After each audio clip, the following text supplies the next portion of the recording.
what Josiah saw. What did Josiah see? He saw something bad and not right. No. And Stop. No. That's not. No. Okay, so what Josiah saw is a film by Vincent Grishaw. And this isn't a director's that I'm not super familiar with. No, I've never seen anything they've ever done. And so this one has a couple familiar faces. Robert Patrick and Nick Stahl would be the most familiar faces to me, especially since both of them were in the Terminator franchise. One was the T-1000 and one was the John Connor replacement in Terminator 3.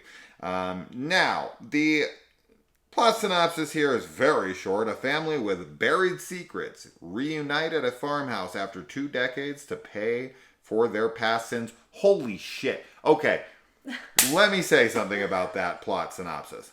That is literally the last 15 minutes of the movie. Yeah. That's fucking crazy.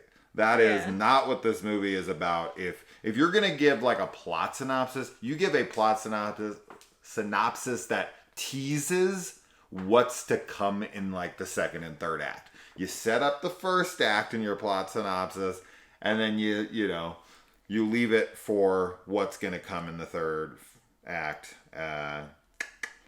You don't put that in your synopsis. That's fucking crazy.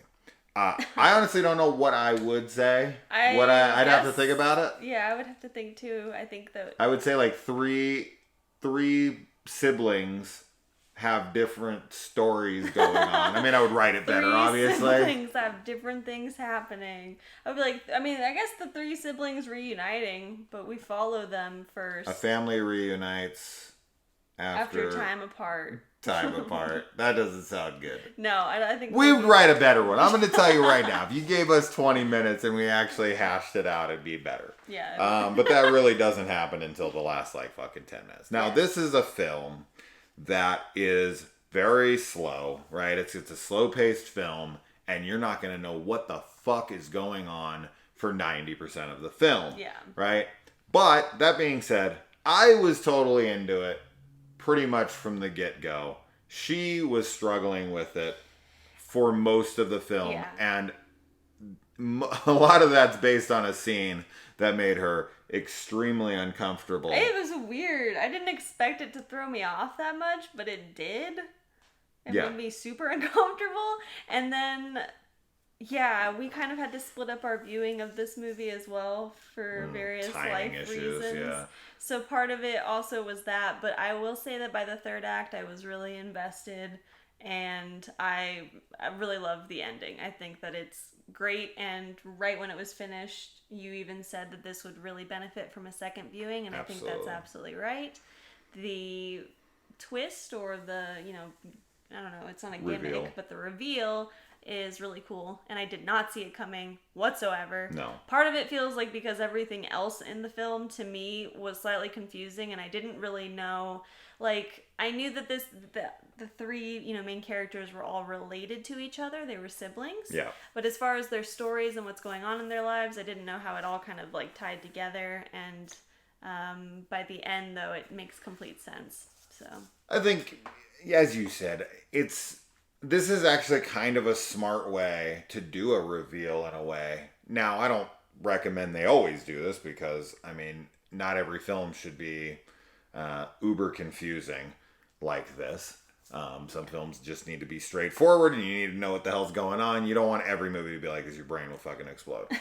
But in doing it that way, where you're really given so little to go on, and you're just trying to piece together moments where someone says something, and then you're trying to connect it to another thing, and you're like, okay, how is this going to relate to this? Mm-hmm. And then, so this almost plays out like an anthology. Yes. But getting back to what I was trying to say before I get onto the anthology thing, is that like, it's an interesting way to do a reveal twist kind of thing, because you keep the audience so confused that you're really focusing in on every little thing to try to figure out what's just going on in general, that you're not thinking something's going to be like amiss in that way, in which it gets revealed to where you're like, oh, I wasn't looking for that because I was looking for too much. Yes. Right? I'm looking for everything, so I couldn't even fucking put that together. And that's good. So I'm fine that happened because I think it elevates the film.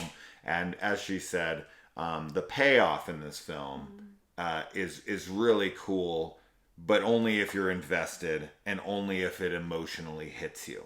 Because it's not some action-packed, gore-filled fucking insanity in the end. No, the film is a slow burn. It remains a slow burn, and it ends pretty much on a slow burn that's really mostly visual and emotional storytelling, right? So it's not going to be this visceral kind of blood-soaked finale that's going to be like, well, that was worth, and because the movie is 2 hours long, it's not going to be worth that sit for you to sit there and be like, oh my God, I'm bored. This better have some crazy payoff in the end. It's not in that way, but I think it does impact you in an emotional way if you are invested in these characters and what ends up happening to all of them. I think it's really, really good and profound and fucked up. Super fucked up. Super fucked up. This whole film is really, really messed up. And it is. It plays out like an anthology. You've got 3 different stories that take place separate from one another and then all interconnect at the end. You've got the 3 siblings. Each one of them gets 35 minutes. And then in the end, you've got the last 20 minutes where they all come together. I don't know if that math adds up. That's close. I think so, yeah. Yeah, 35, 35, 35. Yeah. Would be 105. And then the last 20 minutes would be 125. The movie's an hour and 20. Or 120 minutes. I'm 5 minutes off. You're 5 minutes. I'm 5 minutes off. It's close. It's so close. 33 minutes apiece. Yeah. There you go. I don't know what it actually is, but it's pretty close to that. And yeah, you're definitely, as I said, you absolutely want to watch this film again. I sure as shit do. If you're into it, you definitely, this film deserves a second viewing because there are things that happen. There's something that happens with someone who dies in this about halfway through or a little over halfway through, maybe 2/3 of the way in, and you're like, huh? Yeah. Okay. I didn't know what that was. I don't know what that is at all, but I'm super interested because this film definitely is one of those, you can view it this way, you can view it this way, right? Is it supernatural? Is it not? I don't know. I don't know. I don't either. And I love that. I'm a huge fan of films like that, and this film does it very well. I think the acting is very good from everybody. Everybody is either completely out of their fucking minds, is a complete fucking degenerate piece of shit. I wouldn't say anyone in this film is likable.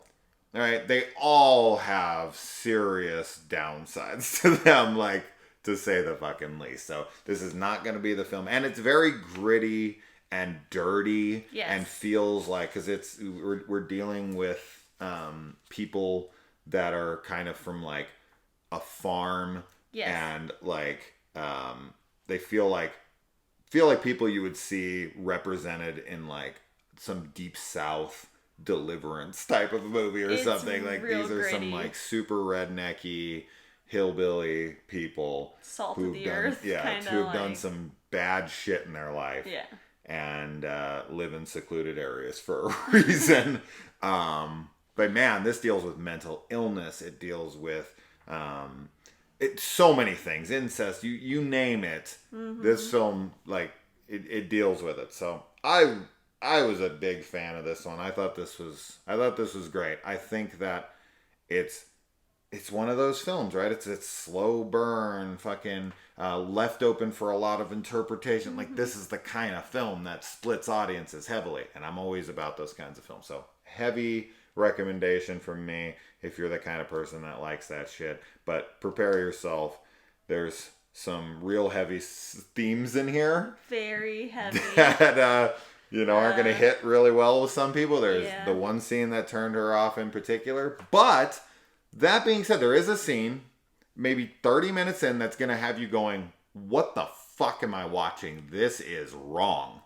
But it plays very well into does. the conclusion. Yes. Because of what you find out. Yes. It's like, oh, that's what was happening here. Like, that's fucked up in a totally different this makes way. perfect sense now. Yeah. And now I totally understand why this is in here. And yeah, I mean, what a payoff. The ending is great. Definitely. But it is going to make you go.